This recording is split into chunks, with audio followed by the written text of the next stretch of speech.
England through the war zone would be liable to destruction. In turn, and as anticipated, the sinking of the Lusitania caused a wave of anger among the American population, and America entered the war a short time after. The First World War caused 323,000 American deaths.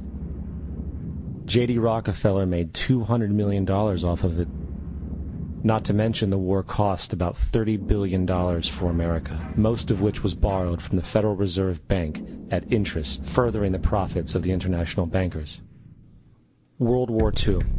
On December 7, 1941, Japan attacked the American fleet at Pearl Harbor, triggering our entry into that war.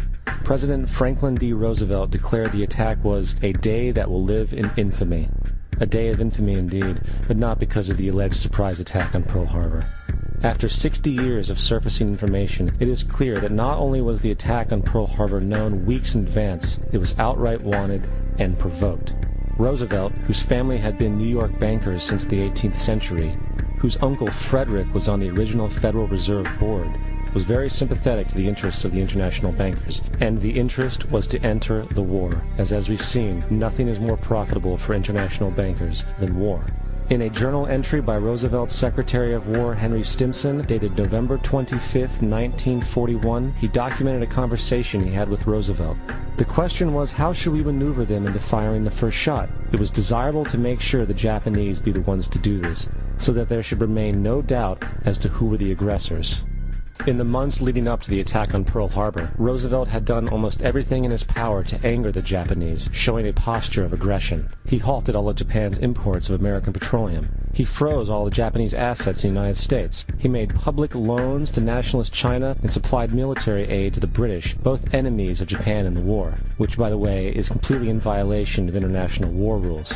And on December 4th, 3 days before the attack, Australian intelligence told Roosevelt about a Japanese task force moving towards Pearl Harbor. Roosevelt ignored it.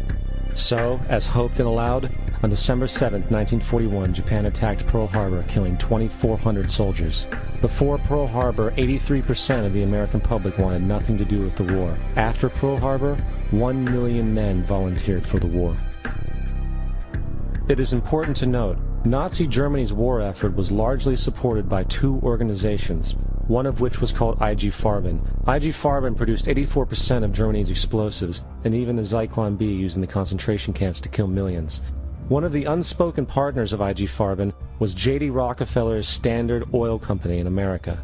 In fact, the German Air Force could not operate without a special additive patented by Rockefeller's Standard Oil. The drastic bombing of London by Nazi Germany, for example, was made possible by a $20 million sale of fuel to IG Farben by the Rockefeller Standard Oil Company. This is just one small point on the topic of how American business funded both sides of World War II. One other treasonous organization worth mentioning is the Union Banking Corporation of New York City. Not only did it finance numerous aspects of Hitler's rise to power, along with actual materials during the war, it was also a Nazi money laundering bank, which was eventually exposed for having millions of dollars of Nazi money in its vaults. The Union Banking Corporation of New York was eventually seized for violations of the Trading with the Enemy Act. Guess who the director and vice president of the Union Bank was? Prescott Bush, our current president's grandfather, and of course our former president's father. Keep that in mind when considering the moral and political dispositions of the Bush family.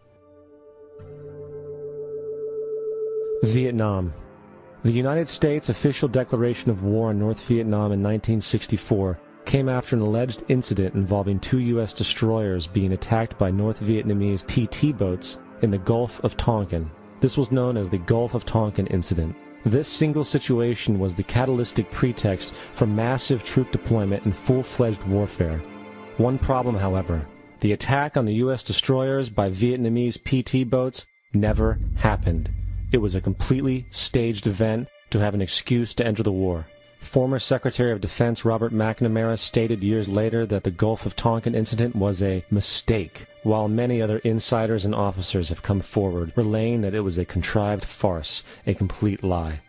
Once in the war, it was business as usual. In October 1966, President Lyndon Johnson lifted trading restrictions on the Soviet bloc, knowing full well that the Soviets were providing upwards of 80% of North Vietnam's war supplies.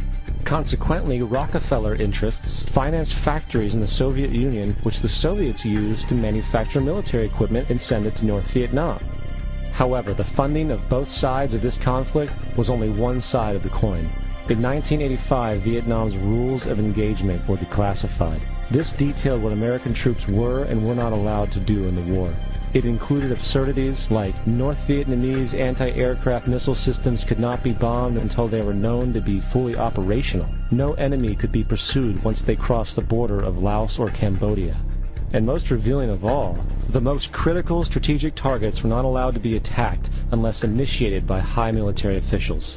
Apart from these imposed ludicrous limitations, North Vietnam was informed of these restrictions and therefore could base entire strategies around the limitations of the American forces. This is why the war went on so long. And the bottom line is this: the Vietnam War was never meant to be won, just sustained. This war for profit resulted in 58,000 American deaths and 3 million dead Vietnamese.